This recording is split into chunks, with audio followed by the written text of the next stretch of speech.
ನಮಸ್ತೆ ಸ್ನೇಹಿತರೆ, ಇವತ್ತು ನಾವು TET ಟೆಟ್ ಕನ್ನಡ 2024ರ ಹಳೆಯ ಪ್ರಶ್ನೆ ಪತ್ರಿಕೆಯ ಕನ್ನಡವನ್ನು ನೋಡುವ.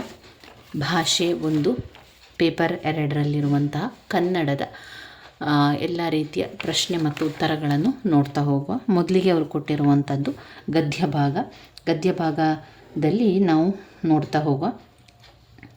ಈಗ ಅಮೇರಿಕಾದ ದಕ್ಷಿಣ ಕೆರೋಲಿನಾದಲ್ಲಿ ಮೇದರ ಬುಟ್ಟಿಗಳಿಗೆ ತುಂಬ ಬೇಡಿಕೆ. ಈ ಬುಟ್ಟಿಗಳನ್ನು ಹೆಣೆಯುವವರೆಲ್ಲ ಅಮೇರಿಕನ್ ನೀಗ್ರೋ ಹೆಂಗಸರು.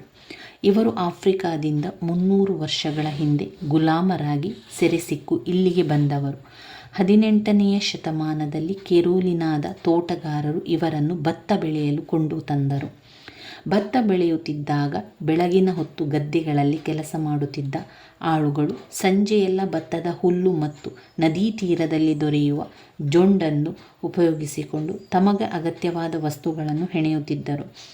ಇವರು ತಮ್ಮ ಮೇದರಂತೆ ಎಳೆಗಳನ್ನು ಒಂದರೊಳಗೊಂದರಂತೆ ಹೊಲಿಸಿ ಬುಟ್ಟಿಯನ್ನು ಹೆಣೆಯುವುದಿಲ್ಲ.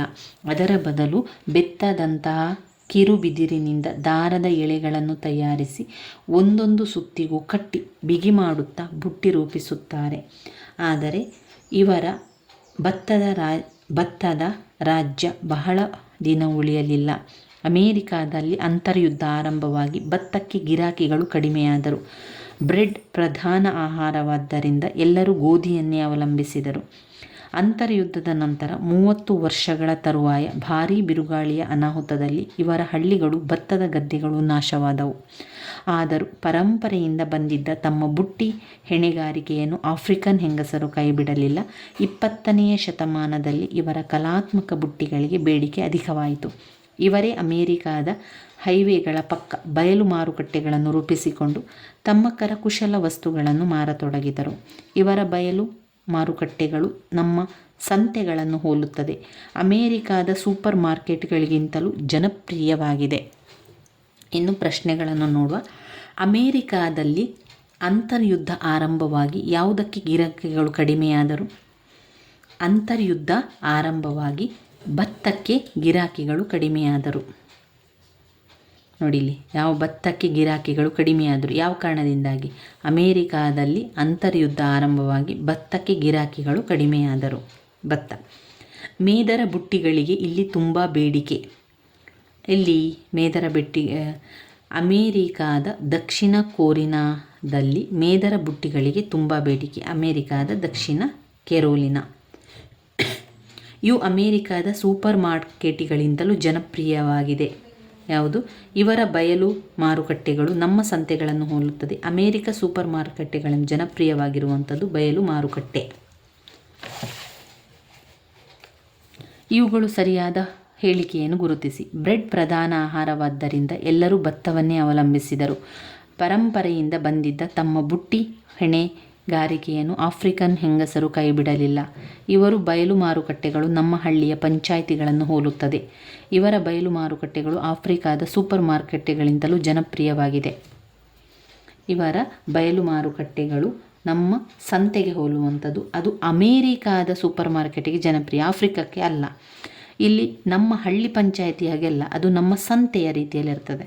ಅದರಿಂದ ಇಲ್ಲಿ ಸರಿಯಾಗಿರುವಂಥದ್ದು ಪರಂಪರೆಯಿಂದ ಬಂದಿದ್ದ ನಮ್ಮ ಬುಟ್ಟಿ ಹೆಣೆಗಾರಿಕೆಯನ್ನು ಆಫ್ರಿಕನ್ ಹೆಂಗಸರು ಕೈಬಿಡಲಿಲ್ಲ. ಇಲ್ಲಿ ಸರಿಯಾಗಿರುವಂಥ ಹೇಳಿಕೆ. ಕಲಾತ್ಮಕವಾದ ಭತ್ತದ ಬುಟ್ಟಿಯನ್ನು ಈ ವಸ್ತುಗಳನ್ನು ಉಪಯೋಗಿಸಿಕೊಂಡು ಹೆಣಿತಾರೆ. ಏನು? ಭತ್ತದ ಹುಲ್ಲು ಮತ್ತು ನದಿ ತೀರದಲ್ಲಿ ಸಿಕ್ಕುವಂತಹ ಜೊಂಡಿನಿಂದ. ಇವರು ನಮ್ಮ ಮೇದರರಂತೆ ಎಳೆಗಳನ್ನು ಒಂದರೊಳಗೊಂದು ಹೋಲಿಸಿ ಬುಟ್ಟಿ ಹೆಣೆಯುವುದಿಲ್ಲ. ಅವರೇನು ಮಾಡ್ತಾರೆ? ಇವರು ಎನ್ನುವಂತಹ ವ್ಯಾಕರಣ ಯಾವ ಅಂಶಕ್ಕೆ ಸೇರಿದೆ? ಅದು ಕೃದಂತವ, ಕ್ರಿಯಾಪದವ, ತದ್ದಿತಾಂತವ, ಹಾಗೆ ಸರ್ವನಾಮ ಎನ್ನುವಂಥದ್ದು. ಇವರು ಎನ್ನುವಂಥದ್ದು ಸರ್ವನಾಮಕ್ಕೆ ಬರುವಂಥದ್ದು. ಅವರು, ಇವರು, ಅವಳು, ಇವರು ಸಂಬಂಧವನ್ನು ಹೇಳಿಸುವಂಥದ್ದು ಅದು ಸರ್ವನಾಮಕ್ಕೆ ಬರ್ತದೆ.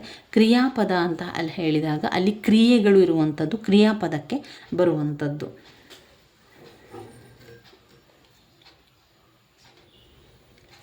ಇಲ್ಲಿ ಒಂದು ನಾವು ಓದಬೇಕಾದ್ರೆ ನೋಡ್ಕೊಳ್ಳುವ ಸರ್ವನಾಮ ಎನ್ನುವಂಥದ್ದು ಅವನು ಅವಳು ಇವರು ಅಂತ ನಮಗೆ ಬಂದಾಗ ಸರ್ವನಾಮ ಅಂತ ಗೊತ್ತಾಗ್ತದೆ. ಕ್ರಿಯಾಪದ ಎನ್ನುವಂಥದ್ದು ಕ್ರಿಯೆ ಇರ್ತದೆ. ಇನ್ನು ಕೃದಂತ ಮತ್ತು ತದ್ದಿತಾಂತ ಅಂದರೆ ಏನು ಅಂತ ಸ್ವಲ್ಪ ತಿಳ್ಕೊಳ್ಳುವ. ಕೃದಂತ ಎನ್ನುವಂಥದ್ದು ನೋಡಿ, ಕೃದಂತ ಎನ್ನುವಂಥದ್ದು ಧಾತುಗಳಿಗೆ ಕೃತ್ ಪ್ರತ್ಯಯಗಳು ಸೇರಿ ಕೃದಂತ ನಾಮ ಅಂತ ಆಗುವಂಥದ್ದು. ಅಂದರೆ ವಿಭಕ್ತಿ ಪ್ರತ್ಯಯವನ್ನು ಹೊಂದಿ ನಾಮಪದಗಳಾದಾಗ ಕೃದಂತ ನಾಮ ಅಂತ ಹೇಳುವಂಥದ್ದು. ಮಾಡಿದ, ಮಾಟ ಮಾಡಿ, ಮಾಟ ಮಾಡಿ, ತಿನ್ನು ತಿಂದ, ನಡೆಯುವ ನಡೆಯುತ್ತಾ,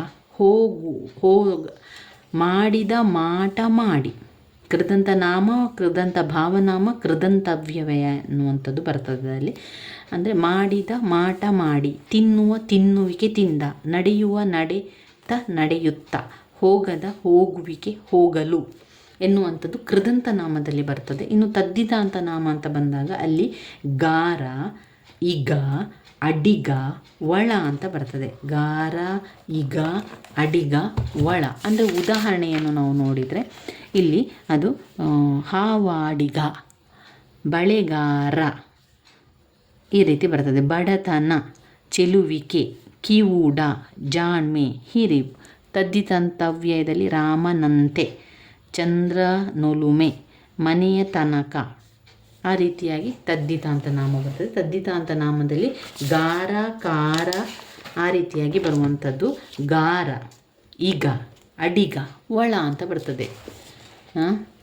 ಗಾರ, ಈಗ, ಅಡಿಗ, ಒಳ ತದ್ದಿತಾಂತ. ಕೃದಂತದಲ್ಲಿ ಮಾಡಿದ, ಮಾಟ ಮಾಡಿ, ಮಾಟ ಮಾಡಿ, ತಿನ್ನುವ ತಿನ್ನುವಿಕೆ ತಿಂದ, ನಡೆಯುವ ನಡೆತ ನಡೆಯುತ್ತಾ ಅದು ಕೃದಂತ ನಾಮದಲ್ಲಿ ಬರುವಂಥದ್ದು. ಕೃದಂತ ನಾಮದಲ್ಲಿ ಬರುವಂಥದ್ದನ್ನು ಕಾಣ್ಬೋದು. ಇನ್ನು ಇವರ ಭತ್ತದ ರಾಜ್ಯ ಬಹಳ ದಿನ ಉಳಿಯಲಿಲ್ಲ. ಅಮೇರಿಕಾದಲ್ಲಿ ಅಂತರ್ಯುದ್ಧ ಆರಂಭವಾಗಿ ಭತ್ತಕ್ಕೆ ಗಿರಾಕಿಗಳು ಕಡಿಮೆಯಾದವು. ನಂತರ ಬ್ರೆಡ್ ಪ್ರಧಾನ ಆಹಾರವಾದ್ದರಿಂದ ಎಲ್ಲರೂ ಗೋಧಿಯನ್ನು ಅವಲಂಬಿಸಿದರು. ಇದು 2 ಸರಿಯಾಗಿರುವಂಥದ್ದು. ಅದರಿಂದ 3, ಮೊದಲನೆಯದು ಮತ್ತು ಎರಡನೆಯದು ಸರಿಯಾಗಿದೆ. 8, ತರುವಾಯ ಎಂಬ ಪದವು ಯಾವ ವ್ಯಾಕರಣಾಂಶಕ್ಕೆ ಸೇರಿದೆ? ಅದು ಕ್ರಿಯೆ ಅಲ್ಲ, ಸಂಬಂಧ ಕೂಡ ಬರ್ತಾ ಇಲ್ಲ, ಅವಧಾರಣ ಕಾರಣಕ್ಕೂ ಅಲ್ಲ. ಅಂದರೆ ಇದು ಸಾಮಾನ್ಯವಾಗಿ ಕೊಡುವಂಥ ಅರ್ಥ. ತರುವಾಯ, ಸಾಮಾನ್ಯ, ಚೆನ್ನಾಗಿ, ಇದೆಲ್ಲ ಸಾಮಾನ್ಯದಲ್ಲಿ ಬರುವಂಥದ್ದು. ಇನ್ನು ಬರುವಂಥದ್ದು ಪದ್ಯ ಭಾಗ. ಇಲ್ಲಿ ಬಂದಿರುವಂಥ ಪ್ರಶ್ನೆ, ಇಲ್ಲಿ ಕವಿ ಯಾರು ಯಾರನ್ನು ಒಂದು ಎಂದು ಹೇಳಿದ್ದಾರೆ? ನಾವು, ನೀವು, ಅವರು, ಇವರು ಒಂದೇ ಒಂದೇ ಒಂದೇ. ನಾವು, ನೀವು, ಅವರು, ಇವರು ಒಂದೇ ಎಂದು ಹೇಳಿದ್ದಾರೆ. ಎಲ್ಲರೂ ಹಿಂದೆ ಏನೆಂದು ಪಣ ತೊಡಬೇಕೆಂದು ಕವಿ ಆಶಿಸಿದ್ದಾರೆ? ಭೂಮಿ ತಾಯಿಯ ಕುಡಿಗಳೆಂದು ಪಣವನ್ನು ತೊಡಬೇಕು. ಭೂಮಿ ತಾಯಿಯ ಕುಡಿ ಅಂತ ಪಣ ತೊಡಬೇಕು ಅಂತ ಹೇಳಿದ್ದಾರೆ. ನಾವೆಲ್ಲ ಸೋದರರಂತೆ ಬಾಳ್ವೆ ನಡೆಸಬೇಕೆಂಬ ಏಕಭಾವವನ್ನು ಈ ಕವನ ಒಳಗೊಂಡಿದೆ. ಮಾನವರಾದ ನಾವೆಲ್ಲ ಒಂದೇ ಎಂಬ ಭಾವನೆ ಈ ಕವನ ತಿಳಿಸುತ್ತದೆ. ಭೂಮಿ ತಾಯಿಯ ಮಕ್ಕಳಾದ ನಾವೆಲ್ಲ ಒಗ್ಗಟ್ಟಿರಬಾರದು. ಇಲ್ಲಿ ಉಲ್ಟ ಕೊಟ್ಟಿದ್ದಾರೆ ನೋಡಿ. ಅದರಿಂದ ಮೊದಲನೆಯದು ಮತ್ತು ಎರಡನೆಯದು ಸರಿಯಾಗಿದೆ. ರಸ ಕವಿತ್ವ ಒಂದೇ, ಆದರೂ ಅದರ ರಚನೆಗೆ ಬಳಕೆಯಾಗುತ್ತಿರುವ ಛಂದೋಪ್ರಕಾರ, ಅದರಿಗೆ ಛಂದೋಪ್ರಕಾರ ಅಂತ ಬಂದಾಗ ಇಲ್ಲಿದೆ ನೋಡಿ. ಬಾಣ ಬಿರುಸು ಕುಂಡ ಹಣತೆ ಬೆಳಕ ಸತ್ವ ಒಂದೇ, ಹಾಗೆ ಕಂದ ವೃತ್ತ ತ್ರಿಪದಿ ವಚನ ರಸಕವಿತ್ವ ಒಂದೇ. ರಸಕವಿತ್ವ ಅಂತ ಕೊಟ್ಟಿದ್ದಾರೆ. ಅಲ್ಲಿ ಹೆಚ್ಚಿದು ಅಲ್ಲಿ ಉತ್ತರ ಇರ್ತದೆ, ನಾವು ಸ್ವಲ್ಪ ನೋಡಿಕೊಂಡು ಬರೀಬೇಕು. ತೆಂಕಣ ಪದದ ಅರ್ಥ. ಈಗ ಪೂರ್ವಕ್ಕೆ ನಾವೇನು ಹೇಳ್ತೇವೆ? ಪೂರ್ವ ಪಡುವಣ, ಪಡು, ಆಮೇಲೆ ತೆಂಕಣ, ಬಡಗಣ, ಉತ್ತರ ಆ ರೀತಿ ನಾವು ಹೇಳ್ತೇವೆ ನೋಡಿ. ಅದಕ್ಕೆ ಏನು ಹೇಳ್ತಾರೆ? ದಕ್ಷಿಣ ಅಂತ ಹೇಳಿದರೆ ತೆಂಕಣ ಅಂತವನ್ನು ಹೇಳೋದು. ತೆಂಕಣ ತಿಟ್ಟು ಆಟ ಅಂತ ಹೇಳೋದನ್ನು ಕೇಳಿರ್ಬೋದು. ಯಕ್ಷಗಾನ ಆಟದಲ್ಲಿ ಬಡಗ ತಿಟ್ಟು, ತೆಂಕದಿಟ್ಟು. ಇಲ್ಲಿ ದಕ್ಷಿಣ ಅಂತ ಬಂದಾಗ ತೆಂಕಣ, ಬಡಗ ಅಂದರೆ ಉತ್ತರ, ತೆಂಕಣ ಬಡಗ ಇದು ಅಂತ ಹೇಳ್ತೇವೆ ನಾವು. ಆಟ, ಯಕ್ಷಗಾನ ಆಟದಲ್ಲಿ ತೆಂಕತಿಟ್ಟು ಆಟ, ಬಡಗತಿಟ್ಟು ಆಟ. ಆಮೇಲೆ ಪೂರ್ವಕ್ಕೆ ಏನು ಹೇಳ್ತೇವೆ? ಪೂರ್ವಕ್ಕೆ ನಾವು ಪಡುವಣ. ಅದಕ್ಕೆ ಮತ್ತೊಂದು ನಾವು ವಿಚಾರದಲ್ಲಿ ಹೇಳಿದರೆ ಪೂರ್ವ, ಅದಕ್ಕೆ ಮೂಡಣ, ಪಡುವಣ ಅಂತಲ್ಲಿ ಹೇಳೋದನ್ನು ಕೇಳಿದಿರಲ್ವ? ಆ ರೀತಿಯಲ್ಲಿ ಅದು ಬರ್ತದೆ.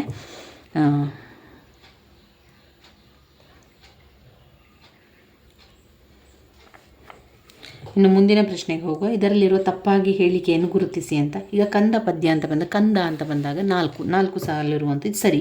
ತ್ರಿಪದಿ ಅಂದರೆ 3 ಸಾಲು.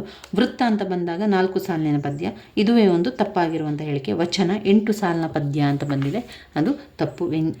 ವಚನ 8 ಸಾಲಿನ ಪದ್ಯವಾಗಿರುತ್ತದೆ ಅಲ್ಲ. ಇನ್ನು ಎ ಪಟ್ಟಿ ಬಿ ಪಟ್ಟಿಯ ಅರ್ಥಗಳನ್ನು ಹೊಂದಿಸಿ ಬರೆಯುವಂಥದ್ದು. ನೆತ್ತರು ಅಂದರೆ ಅರ್ಥ ರಕ್ತ, ಚಹರೆ ಅಂದರೆ ಲಕ್ಷಣ, ಪಣ ಅಂದರೆ ಪ್ರತಿಜ್ಞೆ, ಬಸ್ಸಿರೋ ಅಂದರೆ ಹೊಟ್ಟೆ. ಇದು ಯಾವುದಾಗ್ತದೆ? ನಂಬರ್ 1ನೆಯ ಉತ್ತರ ಆಗಿರ್ತದೆ ಅದರಲ್ಲಿ. ಇನ್ನು 16ನೇ ಪ್ರಶ್ನೆಗೆ ಹೋಗುವ.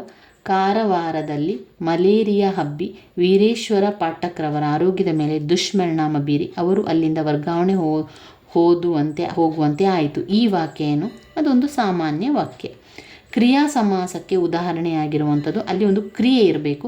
ಕೈ ಮುಚ್ಚು, ಕಣ್ದೆರೆ, ಕಂಗೆಡು ಎನ್ನುವಂಥದ್ದು ಕ್ರಿಯಾ ಸಮಾಸಕ್ಕೆ ಉದಾಹರಣೆ. ವಿದ್ಯಾರ್ಥಿ ಈ ಪದ್ಯದಲ್ಲಿರುವ ಅಕ್ಷರದ ಗಣ ಯಾವುದು? ತ ಅಕ್ಷರದ ಗಣ. ವಿದ್ಯಾರ್ಥಿ ತಿ ತ ಗಣವನ್ನು ಹೊಂದಿದೆ. ಅದು ಬೇರೆ ಬೇರೆ ಗಣವನ್ನು ಹಾಕಲಿಕ್ಕೆ ಗೊತ್ತಿರಬೇಕು, ಅದನ್ನು ಕಲಿತ್ರೆ ಗೊತ್ತಾಗ್ತದೆ. ಸ್ಯಾನಿಟರಿ ಪದವು ಕನ್ನಡಕ್ಕೆ ಇಂಗ್ಲೀಷ್ ಭಾಷೆಯಿಂದ ಬಂದಿದೆ. ಎಳಗಿಳ ಬಳಗಳ ನಳನಳಿಸಿ ಬೆಳೆದ ಕಳವೆಯ ಎಳೆಯ ಕಾಳಿಗೆ ಎಳಸಿ ಬಂದವು. ಇದು ಈ ಅಲಂಕಾರಕ್ಕೆ ಉದಾಹರಣೆ. ಅದು ಒಂದು ವೃತ್ತಾನುಪ್ರಾಸಕ್ಕೆ. ಉದಾಹರಣೆಗಳ ಸಂಗ್ರಹಣೆ, ಪರಿಶೀಲನೆ, ಸಾಮಾನ್ಯ ಗುಣಲಕ್ಷಣ, ನಿಯಮ ಸೂತ್ರವನ್ನು ರೂಪಿಸುವುದು. ಇವು ಯಾವ ಬೋಧನೆ ಪದ್ಧತಿ? ಇದು ಅನುಗಮನ ಬೋಧನಾ ಪದ್ಧತಿ. ಮೊದಲು ಉದಾಹರಣೆಯನ್ನು ಹೇಳಿ ನಂತರ ನಿಯಮವನ್ನು ಹೇಳುವಂಥದ್ದು. ಸ್ವಾತಂತ್ರ್ಯ, ಸಮಾನತೆ, ಭ್ರಾತೃತ್ವತೆ ಎಂಬುದು ಪ್ರಜಾಪ್ರಭುತ್ವದ ಮೌಲ್ಯ ಆಗಿದೆ.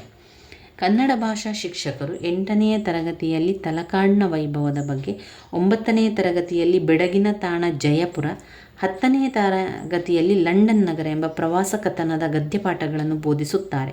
ಹಾಗಾದರೆ ಈ ಒಂದು ವಿಧಾನ ಸುರುಳಿಯಾಕಾರದ ವಿಧಾನ ಆಗಿರುತ್ತದೆ.